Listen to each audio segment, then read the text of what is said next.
This is the EdExcel GCSE 9 to 1 Maths paper 2, which is a calculator paper, and this is from the higher tier and it's from the June 2022 series. Question number 1 for part A, we have to simplify x cubed to the power of 5. Well, what we would have to do here is recognize we have a power raised to another power, so we multiply the powers. So we have x to the power of 3 multiplied by 5, and so we end up with x to the power of 15. Then for part B, we have to expand and simplify 4 multiplied by x plus 3 plus 7 multiplied by 4 minus 2x.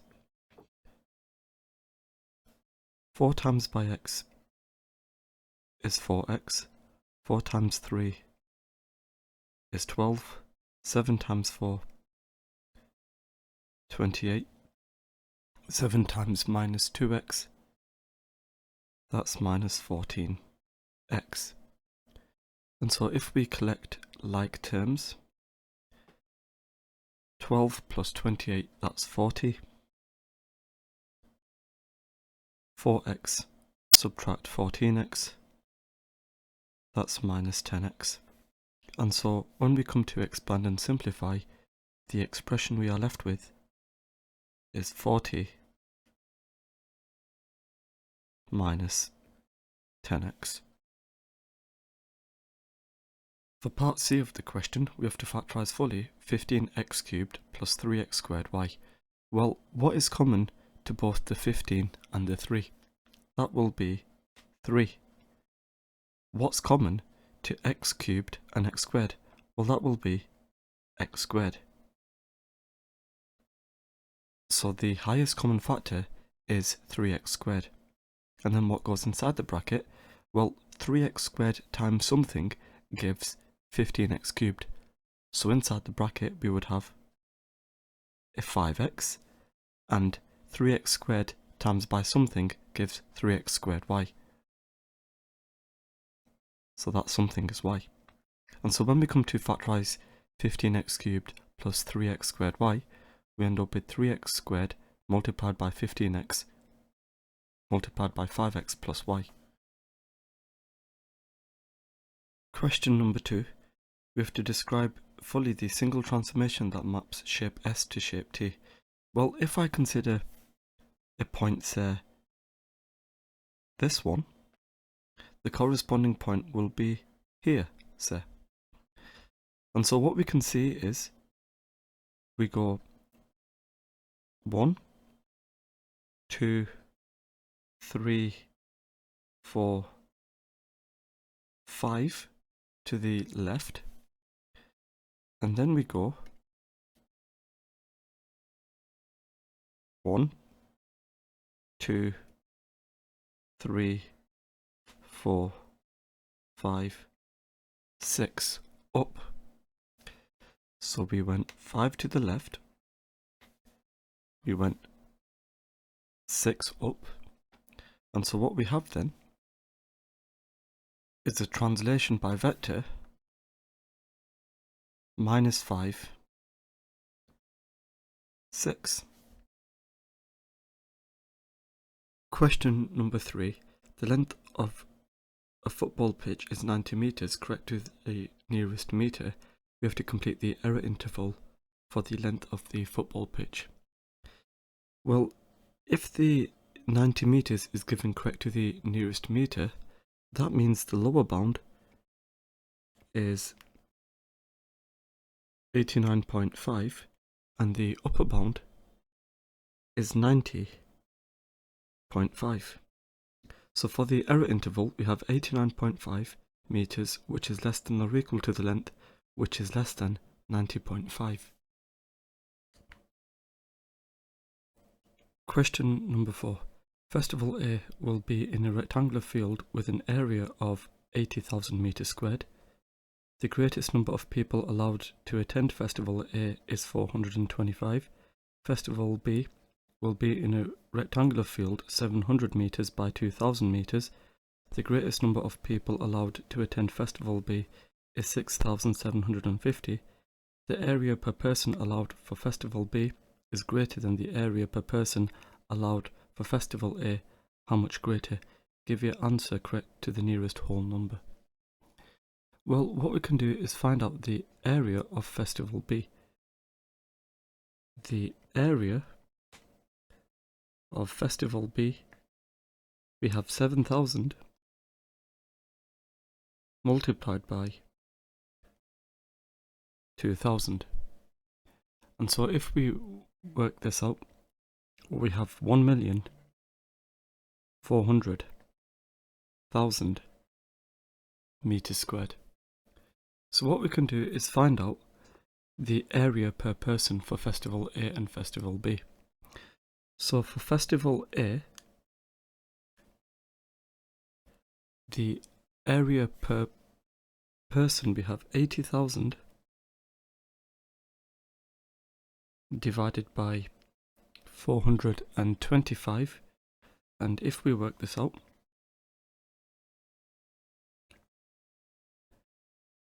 we end up with 188.23, etc. Let's store this into A. And if we consider Festival B, we have 1,400,000 divided by 6,750. So we have this calculation equaling 207.40, etc. Let's store this into B. And so what we need to do is find out the difference. So we have 207.40 minus 188.23, etc. So if we do B take away A, we get 19.17, etc. And what we need to do is give this nearest to the whole number, so that would be 19. For part B of the question, column says 300 centimeters squared is the same as 3 meters squared because there are 100 centimeters in 1 meter, so you divide by 100. Column's method is wrong. We have to explain why. Well, what we have to do over here is recognize that if I've got 3 meters squared, to convert this into centimeters squared, I need to do 3 times by 100 squared. The 100 is because there are 100 centimeters in 1 meter, and we square this because we are considering area. So 3 times 100 squared, we get 30,000. So 3 meters is squared is the same as 30,000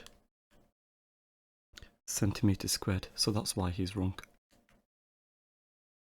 Question number 5. The points L, M and N are such that LMN is a straight line. The coordinates of L are -3, 1. The coordinates of M are 4, 9. Given that the ratio LM to MN is 2 to 3, we have to work out the coordinates of N. Well, let's draw a diagram. We've got L with coordinates -3, 1. We've got M with coordinates 4, 9, and we need to find out the coordinates of N. So, to go from L to M, in the x direction, from -3 to 4, we add 7. And to go from the 1 to the 9, we add 8. And we know that LM to MN is 2 to 3. So, if we have LM to MN equaling 2 to 3, in the x direction, if I've got 7, from 2 to 7 are times by 3.5. So here I would also have to times by 3.5. 3 times 3.5, that's 10.5. Which means to go from M to N, we need to add 10.5. And if I have this ratio LM to MN being 2 to 3, if I've got 8 over here, then I need to multiply by 4. So 3 times 4 is 12. So that means I need to add 12 over here.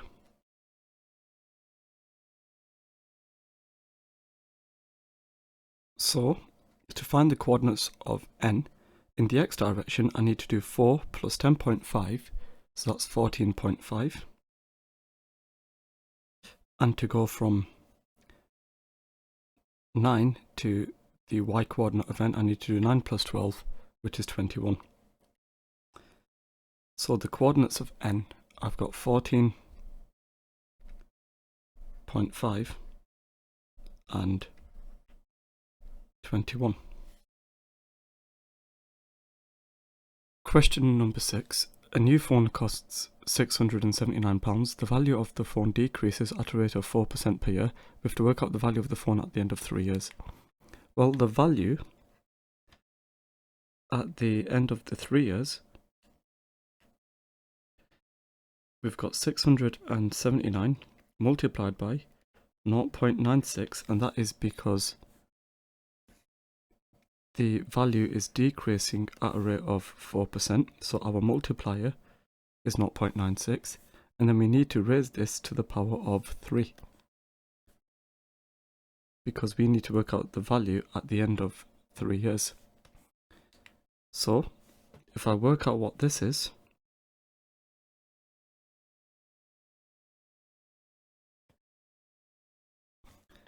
we get 600.74, and that's to 2 decimal places. So we have 600.74. Question number 7. In Spain, Sam pays €27 for 18 litres of petrol. In Wales, Leo pays £40.80 for 8 gallons of the same type of petrol. €1 is equal to 0.85 pounds and 4.5 litres is equal to 1 gallon. Sam thinks that petrol is cheaper in Spain than in Wales. Is Sam correct? You must show how you get your answer. Now, the first thing we need to do is get all of the units the same. If we know that in Spain we have €27, so let's just write this down for Spain. We have €27 equaling 18 litres. And we know in Wales we have £40.80, which is equal to 8 gallons. And we know that €1 is equal to 0.85 pounds. So if I multiply the 27 by 0.85, that means it costs £22.95 for 18 litres. So now we've got the money unit the same, but now we need to get the volume of petrol the same. What we can do is convert the 18 litres of petrol into gallons. If we know that 18 litres is 27 euros, and we know that 1 gallon is 4.5 litres, to find out how many gallons 18 litres is, we need to do 18 divided by 4.5. So that means it costs £22.95 for 4 gallons.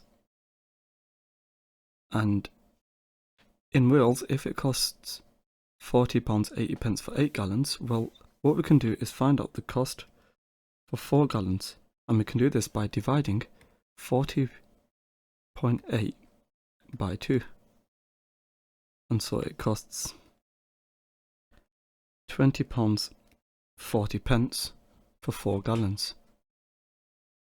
So where is petrol cheaper? Well, for 4 gallons it costs £20.40 in Wales, and for 4 gallons it costs £22.95 in Spain.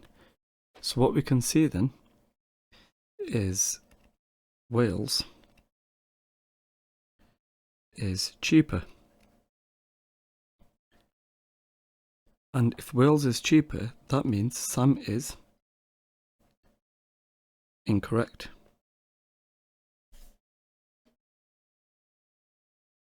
Question number 8. We have to use our calculator to work out the value of the cube root of 1.57 to the 4 plus tan of 60 degrees divided by 7.2 to the half. We have to give our answer correct to 3 significant figures. So we press the fraction button, and then we've got the cube root of 1.57 to the power of 4 plus tan of 60 divided by 7.2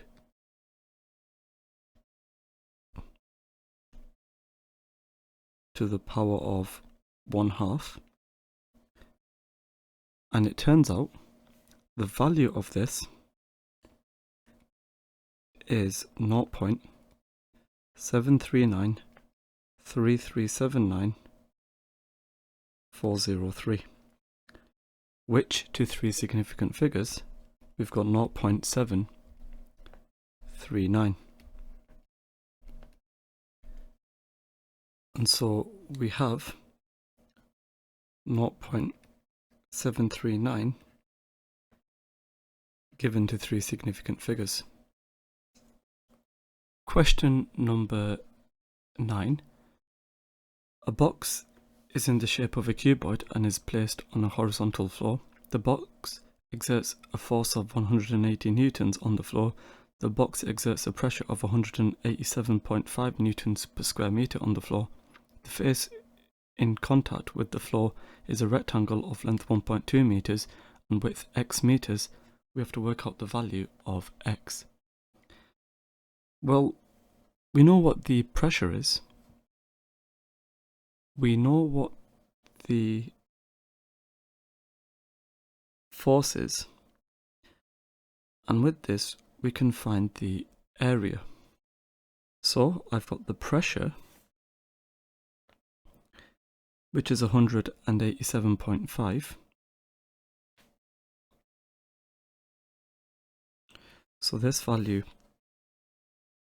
is the pressure, and that's equal to the force, which is 180.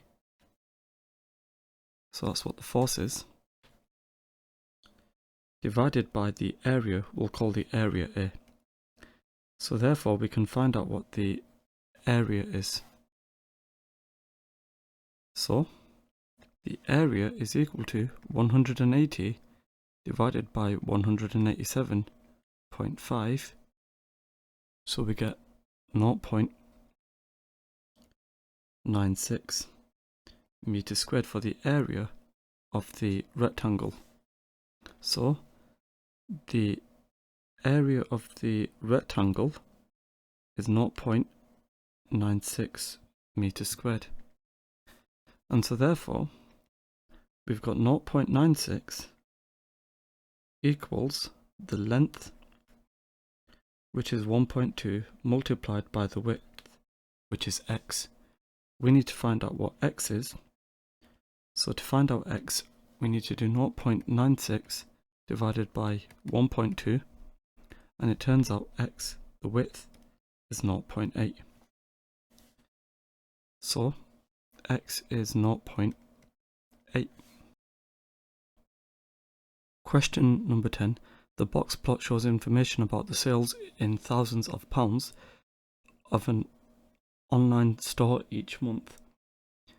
Andrew says 3/4 of the given data lies between 160,000 and 350,000 because these are the values of the lower quartile and the upper quartile.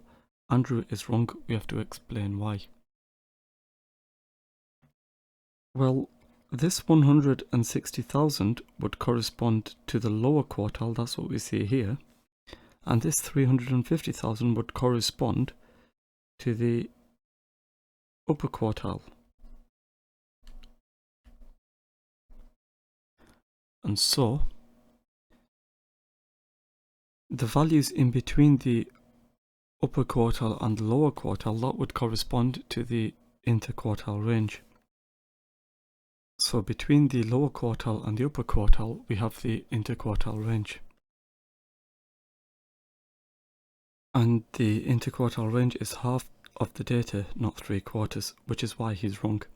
Next, the table shows information about the sales in thousands of pounds in a shop each month. We've got the least value, the lower quartile, the median, the upper quartile, and the greatest value. And with this, we have to draw a box plot for this information. So here is our box plot. Now for part C, we have to compare the distribution of the sales of the online store with the distribution of the sales in the shop. So the shop takes less money from sales in general since the median is lower, so the 170 is lower than the 200. And the next thing, the interquartile range of the sales for the online store is greater than the interquartile range for the sales of the shop. So we've got the 190,000 being greater than the 180,000. Question number 11. Kieran has 13 workers he can use for a job. He knows that 6 workers would take 14.5 days to complete the job. We have to show that Kieran has enough workers to finish the job in less than 7 days. So we know so far that 6 workers takes 14.5 days to complete a job. What we can do is find out how long it will take one worker.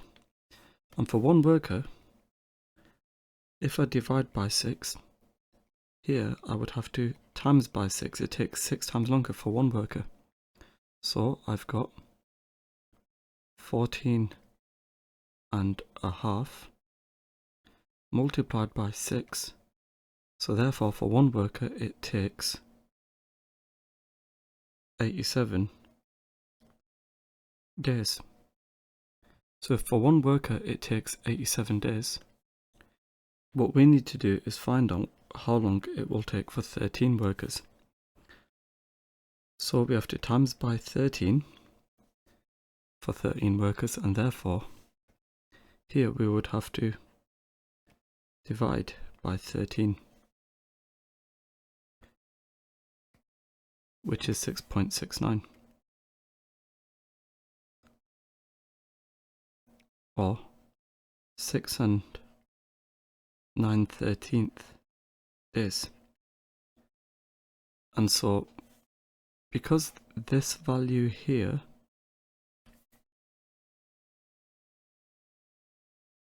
is less than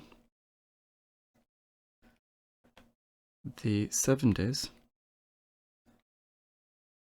we can therefore conclude he has enough workers. so he has enough workers. Question number 12.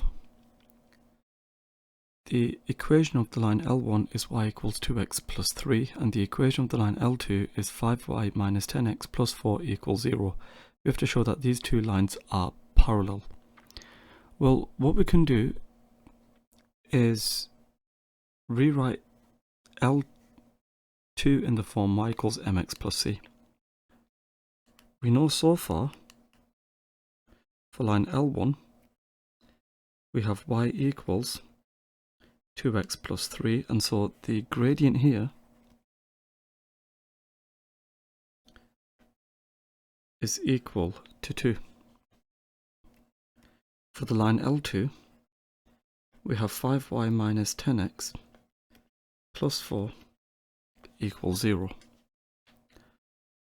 So 5y is equal to 10x minus 4, and so y equals 2x minus 4/5. And what we can see here then is the gradient is also equal to 2. And because the gradients are the same, what we can therefore conclude, the lines L1 and L2 are parallel. Question number 13. We have to enlarge the shaded shape by scale factor -2 with centre of enlargement at 0, 0. Well, from this point to this point, we go 5 to the right and 2 up, so we need to go here. From here, we need to go 10 this way, and then 4 up. For this point here, we go 3 this way and then 2 up. So we need to go 6 this way and then 4 up, like so. For this point, we go 6 across and 4 up, so we need to go 12 across and then 8 up.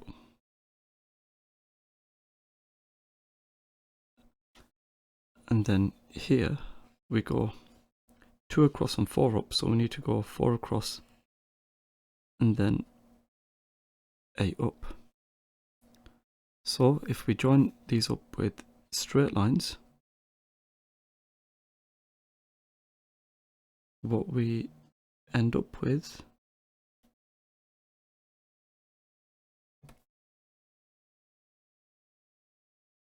is this over here. Here is the enlarged shape. Question number 14. Saffron wants to work out an estimate for the total number of fish in a lake. On Friday, Saffron catches 180 fish from the lake. She puts a tag on each of the fish and puts them back in the lake. On Saturday, Saffron catches 305 fish from the same lake. She finds that 45 of the 305 are tagged. We have to work out an estimate for the total number of fish in the lake. So, now the key in this question is to realize the proportions of the fish catched on Friday and Saturday will be the same, and that's what we're assuming in this question. Now we know that on Saturday we've got 45 out of 305 fish which are tagged. So this is on Saturday, and we know that on Friday there's 180 fish catched, and we don't know how many there are in total. We'll call the total number n, and what we need to do is find out what n is. So n is equal to 180 times 305 divided by 45. So we have 180 times by 305 divided by 45. So the total number of fish is 1,220.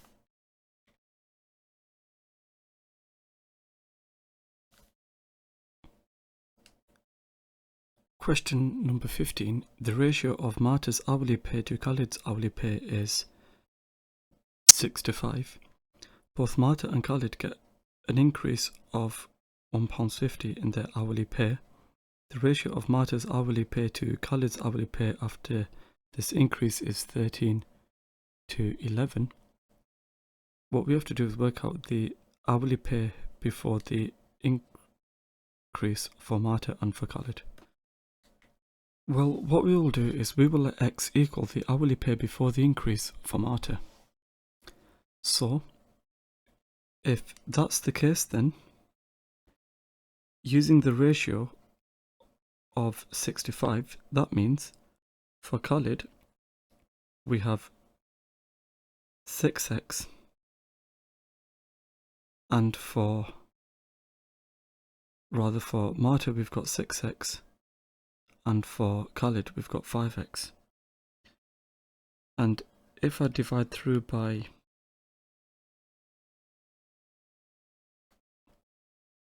6, that means we have x to 5/6 x being the ratio of their hourly pays beforehand. And then what happens, they get a pay increase of 150. So with the pay increase, we have x plus 150, and that will equal 5/6 x plus 150. And this is equal to 13:11. So from this we can form an equation. We have x plus 150 divided by 5/6 x plus 150, and this will equal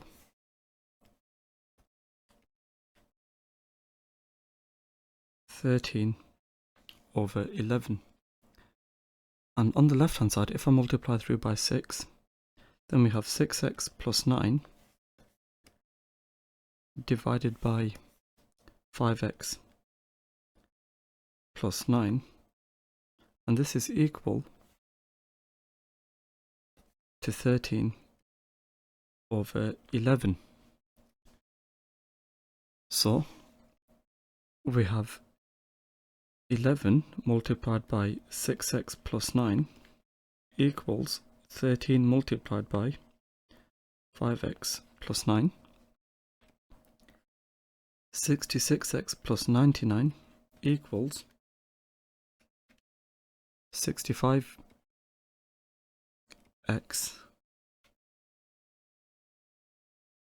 plus 117, and it becomes quite clear x is equal to 18. So Marta's pay beforehand is 18, and therefore for Khalid we have 5/6 of 18, which is 15.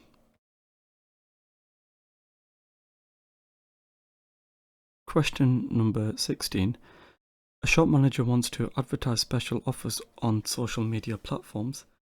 The manager asks 100 customers which of type A, type B or type C they use. Of these customers, 4 use all 3 type, 16 do not use any of type A, type B or type C, 8 use both type A and type B but not type C, 14 use both type B and type C, 62 in total use type A, all 20 who use type C use at least one of type A and type B. With this, we have to complete the Venn diagram. So, first of all, we know that 16 do not use either of type A, B, or C. So 16 would go on the outside. We know as well from the question 4 use all types. And then we also know from the question that 8 use both type A and type B but not type C. So A and B but not C, 8 goes here. We also know that 14 use B and C, so in total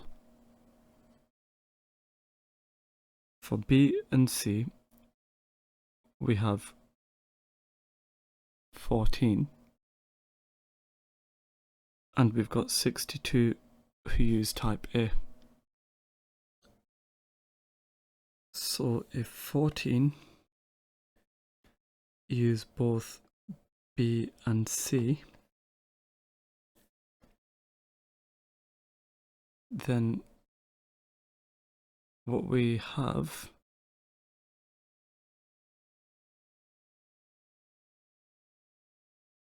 is this total equaling 14. So that's B and C. And we know that 14 people use B and C, which means that here we must have 10 in total. And it says all 20 who use type C, so all of C must add to give 20 used at least one of type A and type B. So type A and type B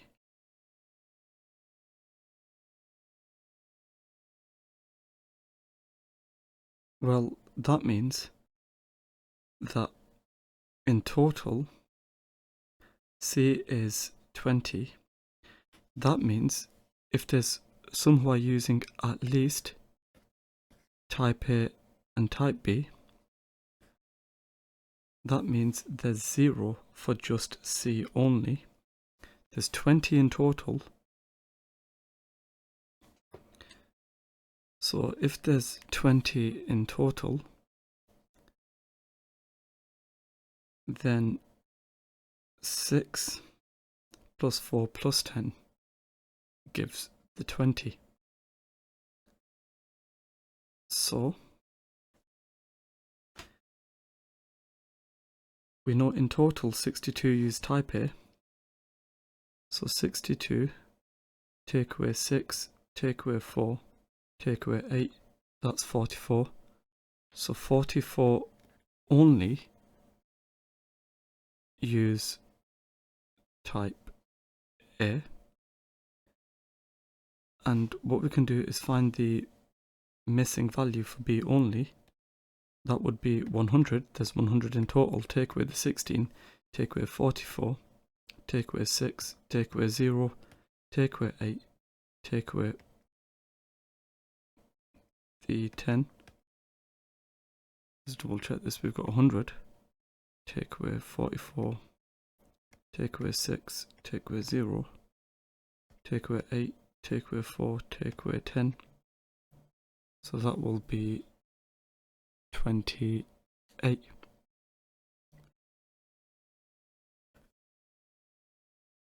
And then we need to take away the 16 as well. So that's 12.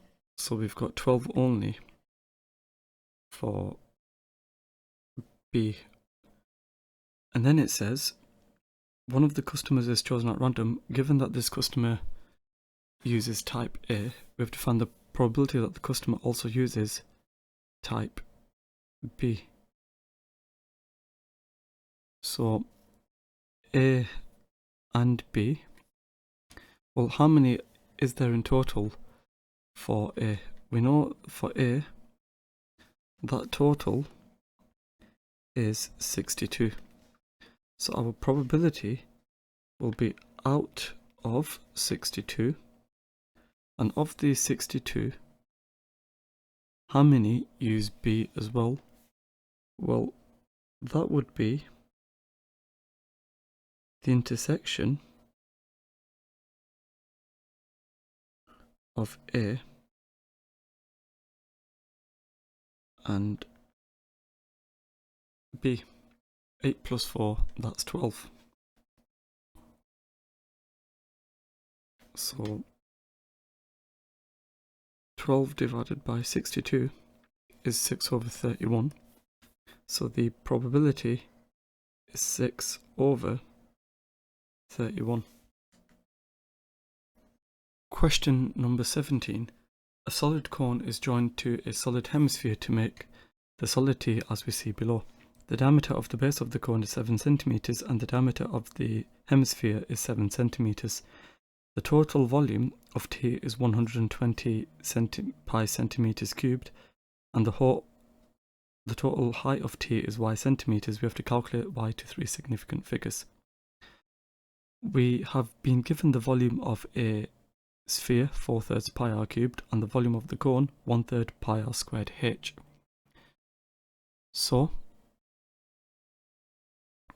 if we know that the total volume is 120, we can find out the total volume using these formula here. Now, the problem is, so far, we don't know the height of the cone, but we can work it out. The height of the cone, that will be given by y minus 3.5. So that means that the radius is half of the 7. So, if I work out an expression for the volume, we've got 1/2, because we've got a hemisphere, multiplied by 4/3 times pi times the radius, 3.5 cubed, plus the volume of the cone, which is 1/3 times pi times the radius squared times by the height, which is y minus 3.5, and this equals 120 pi. And what we need to do is find out what y is. Well, y minus 3.5, we can work that out quite easily.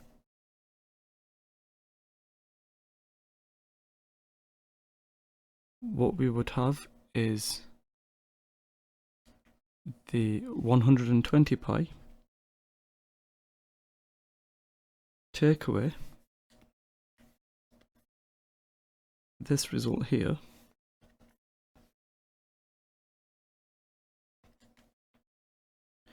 and then we will divide this by 1/3 times pi times 3.5 squared.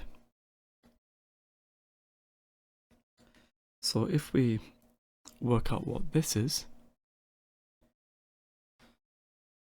then on our calculator, let's type all this in. We've got 120 pi, subtract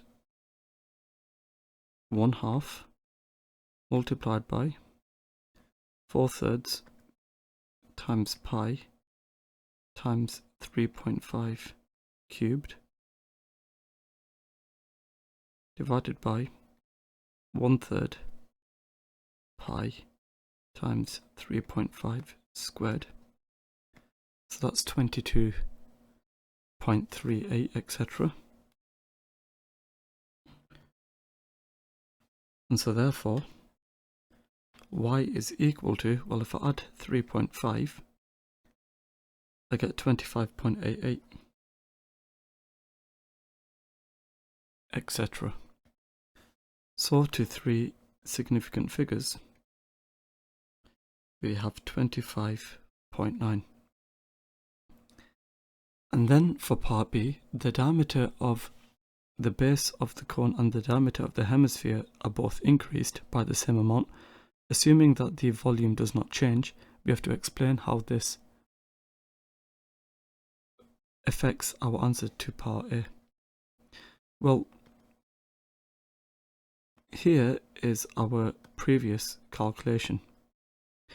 What we're saying this time is the volume stays the same, but the radius would increase this time because the diameter is increasing.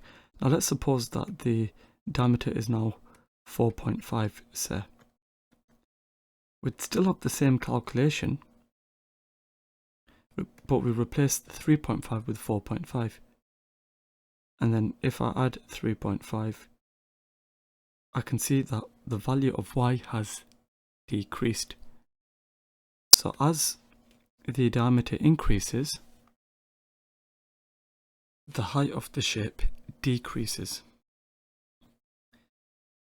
Question number 18. PQR and QRS are triangles, and we have to calculate the length of QS to 3 significant figures, showing all of our working. Well, what we can do is find out what QR is, and if we know what QR is, we can then find out what QS is. So, to find out what QR is, we can use the cosine rule. QR squared, that will equal 9.4 squared plus 11 squared, subtract 2 times 9.4 times 11 times the cosine of 27.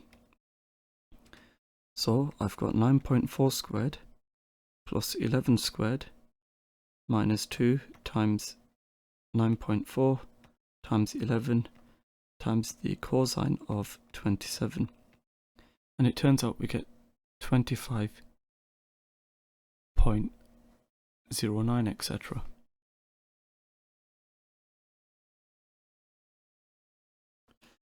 And therefore, if I square root this, QR then will equal 5.00, etc. Now let's store this into A. So this length is 5.00, etc. centimeters.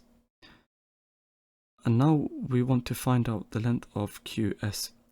And if I've got a side angle opposite it, I can now use the sine rule. So if I use the sine rule, I've got QS divided by the sine of 88, and that's equal to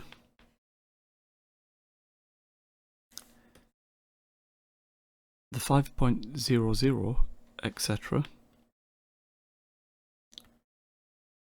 divided by the sine of 41. So now I can find out what QS is. So that will equal 5.00, etc. times the sine of 88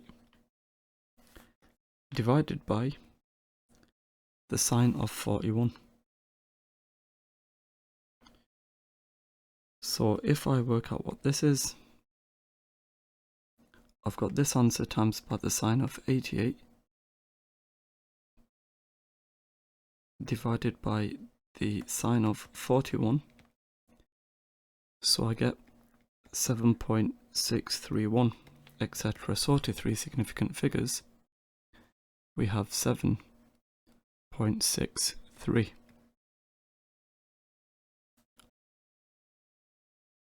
Question number 19. The functions g and h are such that g of h is equal to the cube root of 2x minus 5 and h of x is equal to 1 over x. We have to find g of 16. So, to find g of 16, we replace the x with 16. So I have 2 times by 16 minus 5 and then we cube root. So I've got the cube root of 2 times 16 minus 5, which is 3.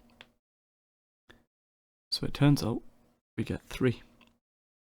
Then for part B, we have to find h of the inverse of g, give your answer in its simplest form.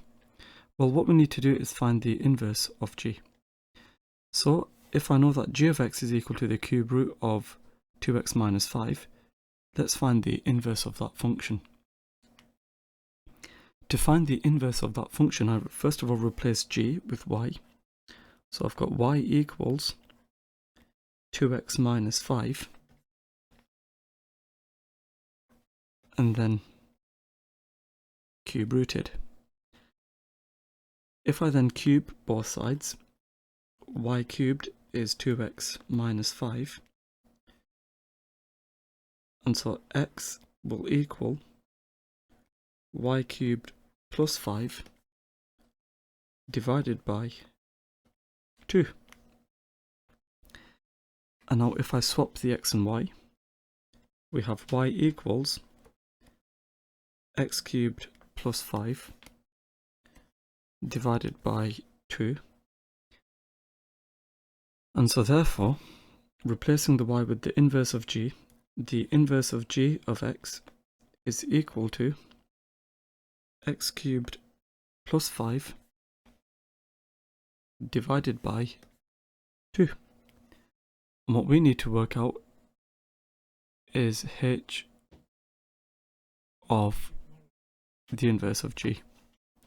So therefore, h of the inverse of g, well, I know what h is, that's 1 over x, so I would have 1 over this over here. So I've got 1 over x cubed plus 5 over 2, which is the same as 2 over x cubed plus 5.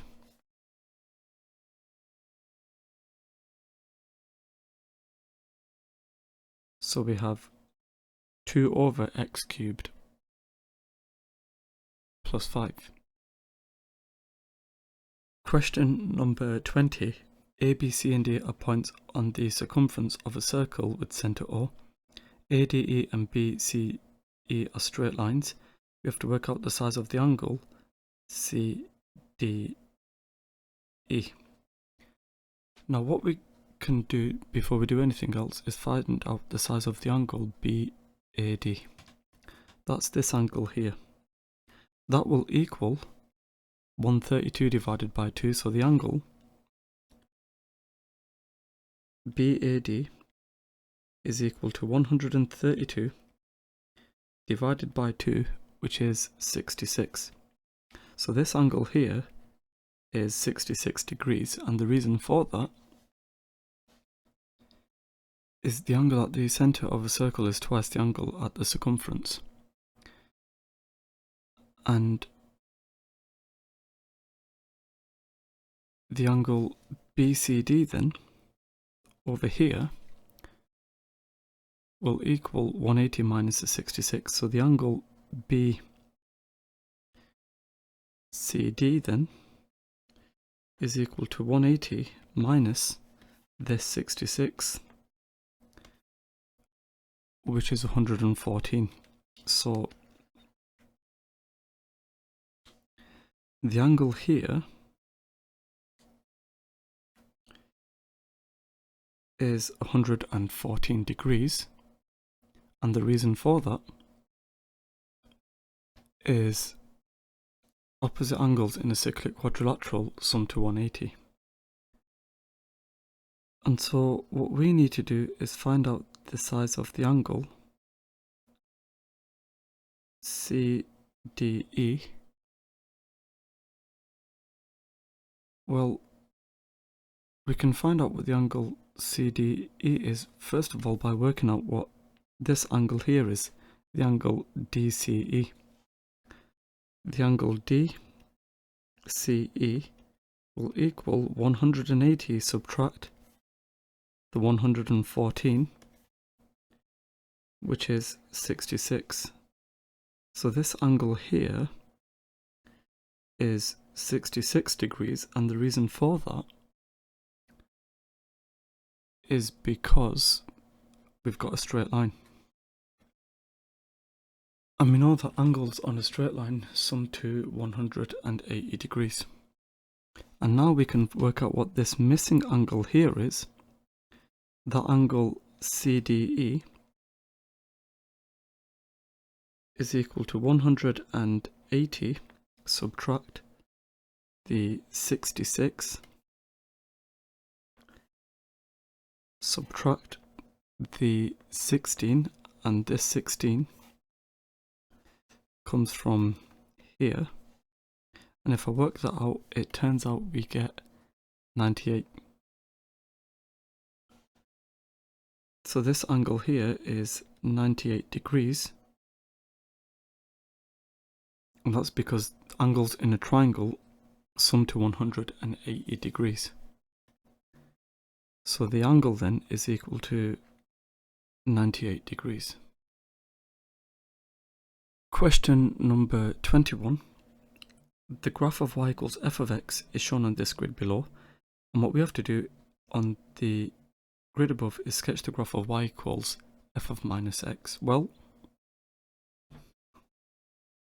going from y equals f of x to y equals f of minus x, that would be a reflection in the y-axis. So I need to reflect this graph in the y-axis. Here we've got the graph of y equals f of minus x. And then for part B, we've got the graph of y equals tan x. And what we are told is the graph of y equals tan x is translated to give the graph y equals g of x. The following translation of the point Q shown on the graph moves to the point R, and the point R has coordinates 90, minus 5.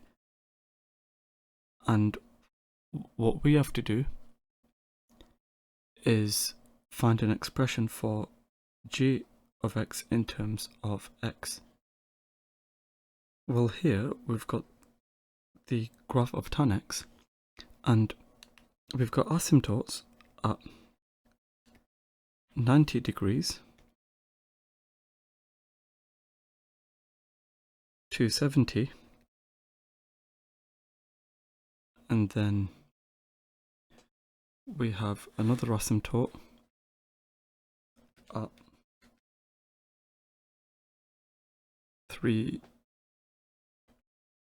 450,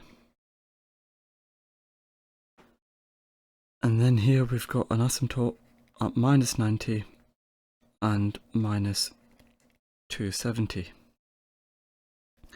We've got this point over here with coordinates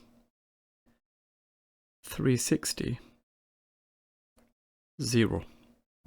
Now what we want is this coordinate to be mapped to the coordinate of 90, 50, so we want rather 90 minus 5. So what we want to do is move this graph such that this 360 goes to here, and then what we also want to do is move the graph down by 5 units. So this is what the graph we want to end up with.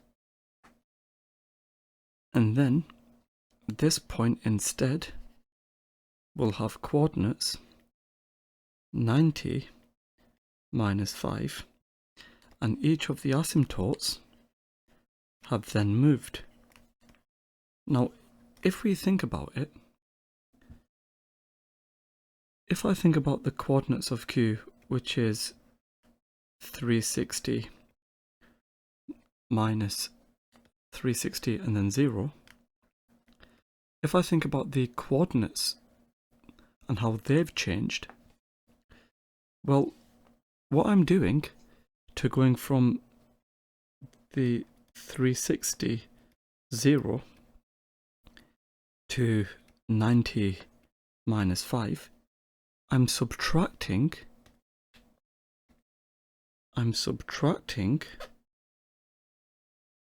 270 from the x coordinate, and in the y coordinate I'm subtracting 5.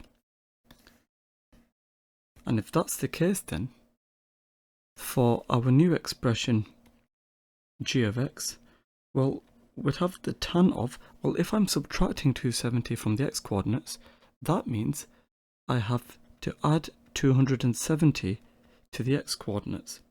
And that's because to go from tan of x to tan of x plus 270, that's a translation by minus 270 0. So perhaps if I write out what the transformation is, we have a translation by minus 270 minus 5, which is why I have tan of x plus 270, and then I need to subtract 5 for the y coordinate. So here is what g of x is. Question number 22, we have to find the set of values of x for which x squared minus 49 is greater than 0 and 5x squared minus 31x minus 72 is greater than 0. Well, the x squared minus 49 I can write as x plus 7 multiplied by x minus 7, and this is greater than 0. And I also have the 5x squared minus 31x minus 72, which I can rewrite as 5x plus 9 multiplied by x minus 8 being greater than 0. Now, if I find the critical values from here, I've got x equals minus 7 and 7. And if I find critical values from here, I've got x equals minus 9 over 5 and 8. Now let's draw a quick sketch of each of these graphs. Here I've got the x-axis, we can ignore the y-axis for now. I've got here minus 7 and 7. Here I've got minus 9 over 5 and 8. I'm looking for where the graph here is greater than 0. Is greater than 0 when x is less than minus 7 and x is greater than 7. And here, I'm looking for where the graph is greater than 0, and it's greater than 0 here and here. So I have x is less than minus 9 over 5, and x is greater than 8. Now, what is minus 9 over 5? That is minus 1.8. So I've got x is less than minus 1.8 and x is greater than 8. So what we need to do is find out values which satisfy both. So if I draw a number line, I've got the